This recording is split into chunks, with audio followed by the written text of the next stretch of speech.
بهترین بوی کشیدم بوی نانی مادرم، بهترین ابروی دیدم ابروانی مادرم، بهترین بوی کشیدم بوی نانی مادرم، بهترین ابروی دیدم ابروانی مادرم.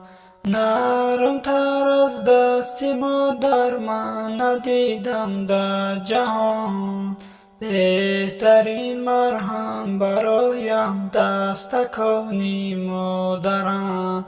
نرم تر از دستی مادر من ندیدم در جهان، بهترین مرهم برایم دستکانی مادرم.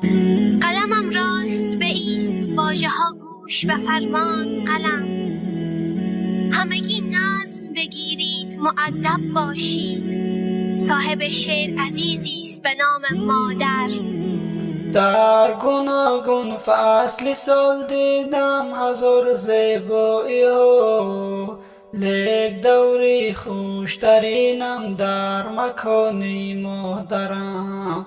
گر ببینم هر سحر بالای سر آسمانی صاف، شکر ولی به غبارش آسمانی مادرم. گر ببینم هر سحر بالای سر آسمانی صاف، شکر ولی به غبارش آسمانی مادرم. امشب از شعر پرم، کو قلم و کو دفتر من.